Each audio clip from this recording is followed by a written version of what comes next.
We are heading into the Little Aturi Forest, which is home to a lot of animals that like to use their natural camouflage to help them hide from predators and from us.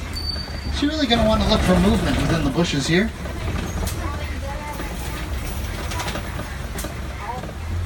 Over on the right hand side, that dark brown animal with those black and white stripes on its legs, that is an okapi. A lot of people think it's related to the zebra the first time they see it, but in actuality, it is the only known relative of the giraffe. And if you look back there against the wall, there's an almost black animal with a stripe on its back. That is a yellow-backed duiker. It gets its name from the Afrikaans word duiker, meaning diver, in reference to the way that when it is frightened, it jumps into the air and dives right into the bushes. Now, unfortunately, a lot of animals that live in habitats similar to the Little Aturi Forest are facing a lot of habitat destruction due to deforestation. So one of the simple ways you can help and be friends to these animals is by recycling your paper products. It's a simple thing that quite literally means the world to these animals. Now, over on your left-hand side, walking up in the back there is a black rhinoceros. It's kind of hard to spot through the trees, but he is walking around back up there. He can grow to be about 3,000 pounds and charge at speeds of up to 35 miles an hour. There's actually another one laying down right over here.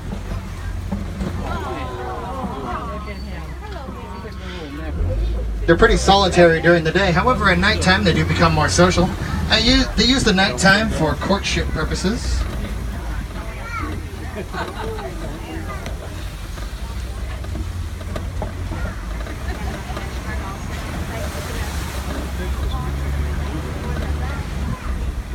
Over on the left-hand side, up on the hill here, these dark brown animals, these are bongo.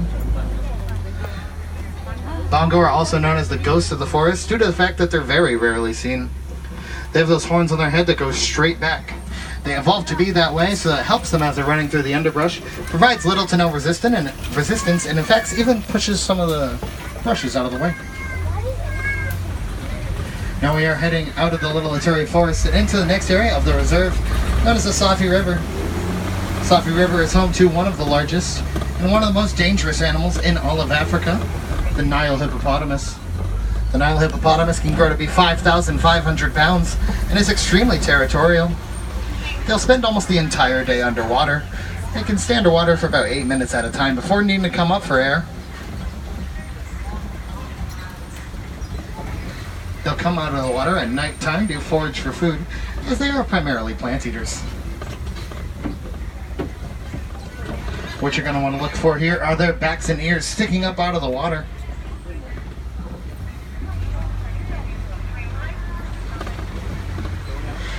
On the left-hand side, these white and gray birds, these are pink-backed pelicans. They get their name from the pinkish color they develop on their backs during the mating season. They're very social birds. They'll often nest in groups of about 20 to 500. That's quite a range.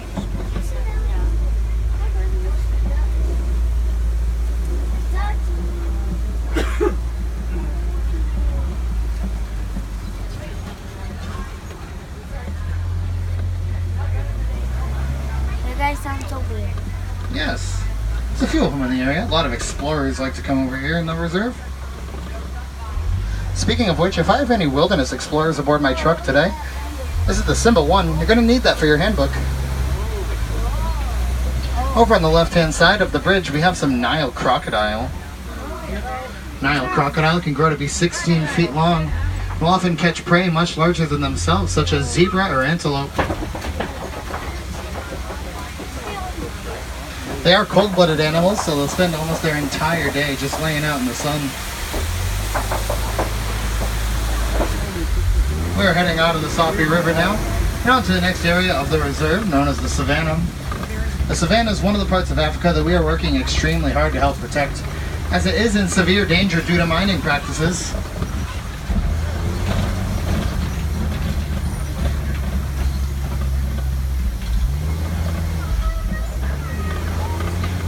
As you come around the corner on the right-hand side, you're going to see a real funky-looking tree. This is a baobab tree. Baobab tree, otherwise known as the upside-down tree, named after the way that its branches kind of look like roots sticking up into the air. This tree can hold up to about 2,000 gallons of water. Elephants will use their tusks to strip the bark and eat it to get the moisture held inside. It remains leafless for about 9 months out of the year. only gaining leaves during the rainy season.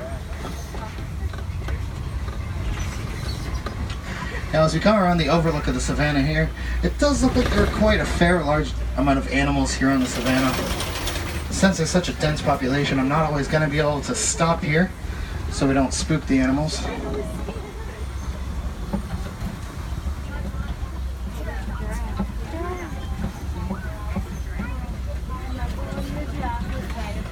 But I am going to go as slow by them as I can, so you're going to want to have those cameras out and ready. That was our favorite. Now on the right hand side here, we are going to have a Maasai giraffe. Giraffe can grow to be about 20 feet tall. I do need everyone to stay fully seated for me.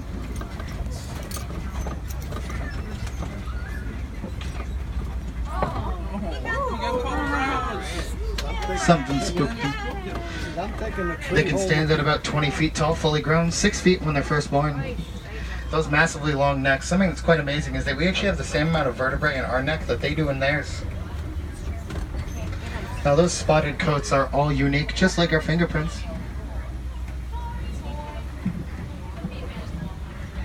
Looks like we are coming up to a cave system here. So we're going to take a swing on by, see if anything has taken residence during that latest rainstorm we just had. Let's see here. It does look like there is some spotted hyena off to your left. But I can see some over there, Jax. The spotted hyena are a matriarchal bunch.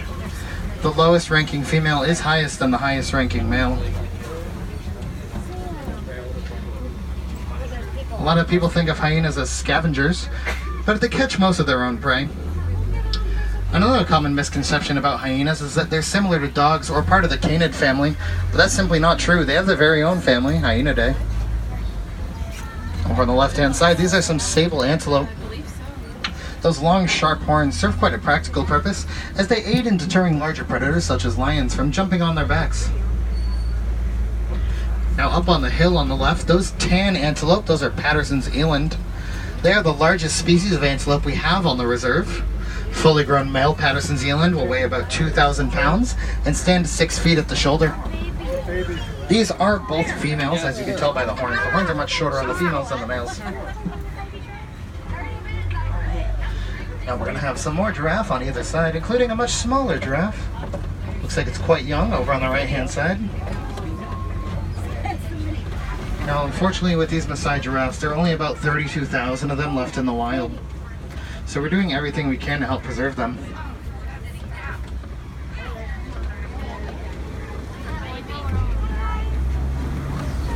On the left-hand side, this massive brown animal with the huge white horns, these are Ankoli cattle.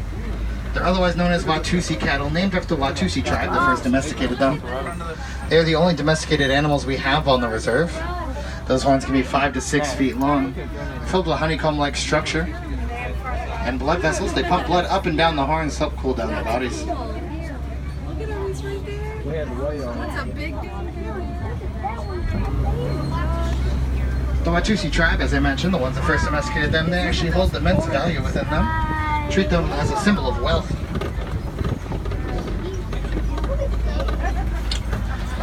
Yes, the animals here do always have the right of way. As this is their home, we are simply visiting it. The gray animals off in the distance, those are white-bearded wildebeest. They're part of the largest mammal migration in all of Africa, with over 1 million of them migrating every single year. They are the second most densely packed herd of mammals in the entire world, only behind us humans, of course. When baby wildebeest are born, they'll often have the birth at night to help protect it from predators, and a baby wildebeest will learn to walk within 15 minutes. crossing around? Yeah. They sure like to cross.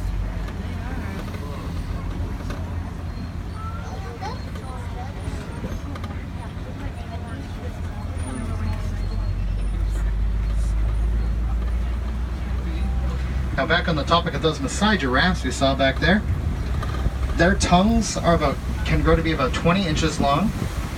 And if you've ever seen one, they're a dark blue, almost purplish color. Well, that's because they spend so much time out of their mouths that if they were any lighter color, they'd actually get sunburned.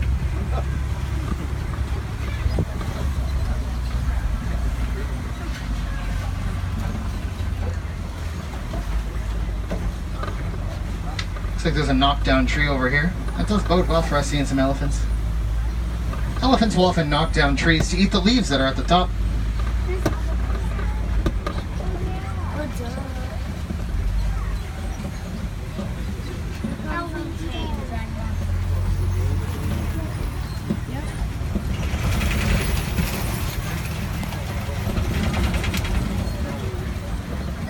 Looks like I see some mandrill monkeys over on the left-hand side here. Now, when other species are around, mandrill monkeys usually get really shy, so you want to try and be nice and quiet around them. That's an elephant. Over there, it's a baby one.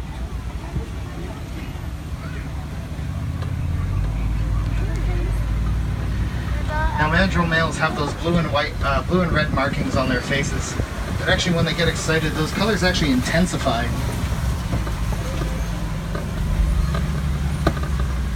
Looks like this bridge fell in earlier today. That's probably why they had to close the road. That's a shame. I used to like to go that way. Oh, looks like there's an elephant back there. I would have to guess it's a male, not just judging by its size, but the fact that it is all alone.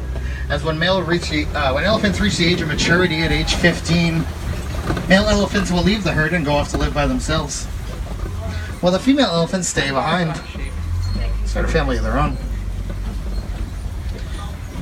Elephants have the second latest age of maturity for any mammal, only after us humans, of course. Oh man, this bridge is in real bad shape. Just hold together.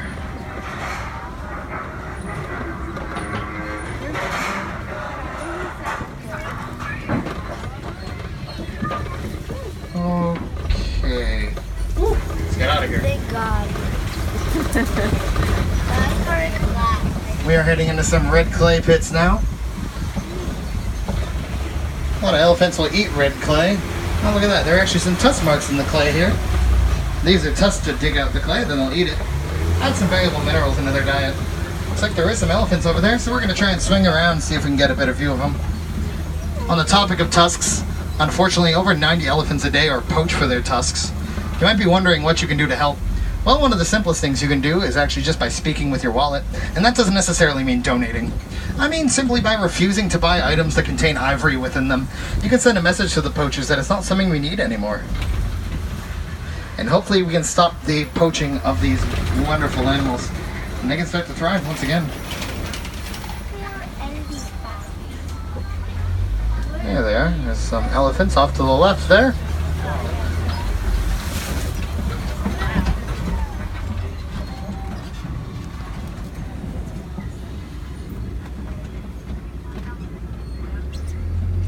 Now, these African elephants actually share a lot of similarities to us humans. They have very sensitive skin, similar to us, and actually, they use sunscreen.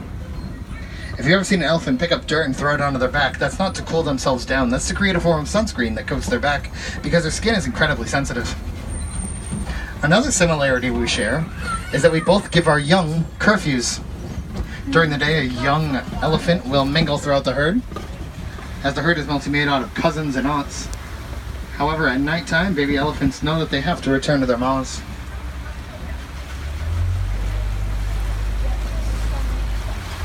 Another elephant right over the hill to your left there. Looks like we have some greater flamingo here. Greater flamingo are the lightest pink of all the flamingo species.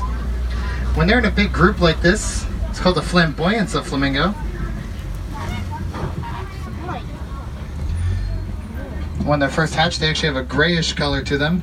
However, after about a year to a year and a half of eating brine shrimp in their diet, which contains something named beta-carotene, their feathers turn pink.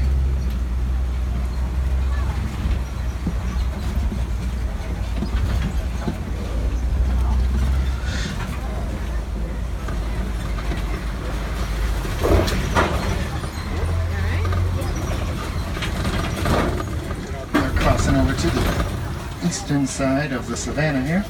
Looks like there's a zebra over there to our left.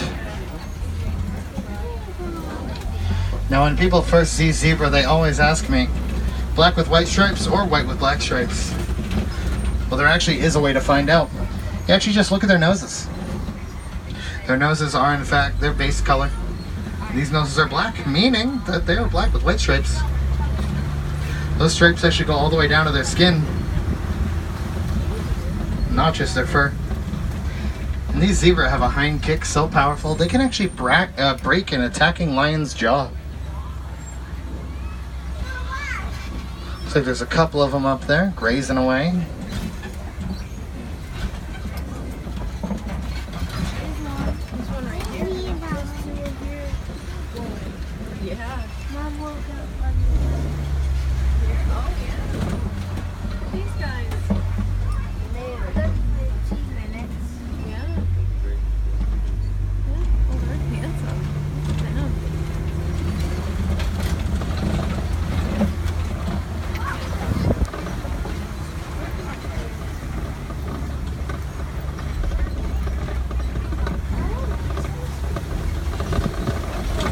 Come around the corner here, we are coming up to a Kobe rock formation, and it looks like there is a water buck here. You can always tell a water buck because they have those distinctive white rings right around their tails. Water buck, as their name implies, these water buck always make their home near water, and they drink quite an unusually large amount of water for an antelope compared to the other antelope species. If their fur looks a little damp, that's probably because they actually just dip themselves into water. You see, if a water buck gets scared or the slightest bit frightened, it actually dips itself into water, which coats its fur in this thin film, which then secretes this awful, horrible smell. And the smell is so bad that predators will usually back away. It's actually one of the few mammals that uses scent as a defense. Similar to the skunk that we all know and not love. Over to the right, those are some ostrich. They are the largest flightless birds, even though they have those massive wings. They use those wings to help themselves turn as they're running at speeds of up to 40 miles an hour. While they're running at those speeds, a single stride will take them about 13 feet.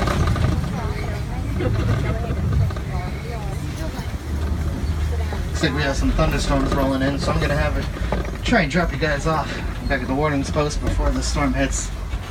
Over on the left, we have warthog and warthog burrows. Looks like there is a white rhinoceros up ahead blocking the road, so we're just going to be here for just a moment.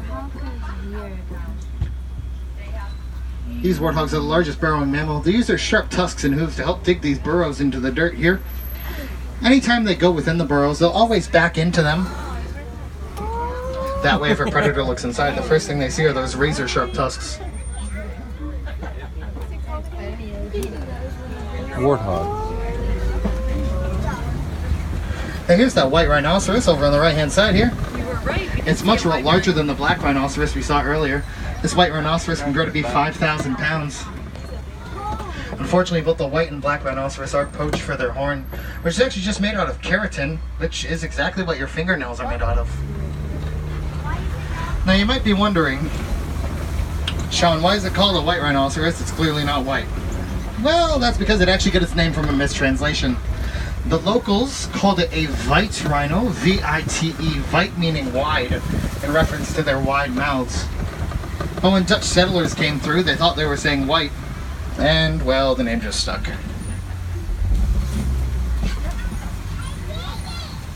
As we cross over this bridge, we are heading into the Magadi Glen, which is the newest area of our reserve, which is only made possible by some extremely generous donations, which we're thankful for every single day for helping us give these animals a home.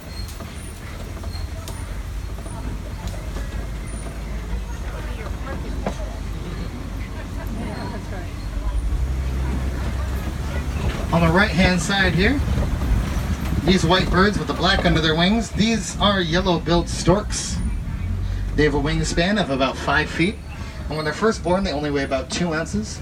However, they eat so much in the first 10 days of life that they grow from 2 ounces to 12 ounces in just 10 days. Now unfortunately, these gates here do mean that we have reached the end of our safari today. And I'm sure many of you are wondering what you can do to best help out these animals. Well, as I mentioned, recycling your paper products is extremely important. But right along with that is actually recycling your electronics. A lot of the animals that lived on the savannah live in an area that's rich in a mineral called coltan. Coltan is used in our electronics and is part of what makes it so small and powerful. So by recycling your electronics, you're helping to reduce our need for coltan. helping to slow habitat destruction for these animals. But if you're looking for a way that you can help even while you're here on vacation, you can stop by any one of Animal Kingdom's merchandise locations and make a donation to the Disney Conservation Fund. Any money you donate will be matched by Disney, dollar for dollar and penny for penny. Disney also pays the administrative fees for the Disney Conservation Fund, so that whatever you folks donate goes 100% to helping out these animals. Now we have reached the gates of the village, which normally mean I would be dropping you off at the nearest warden's post, but instead I'm just going to be dropping you guys off right where it picked you up.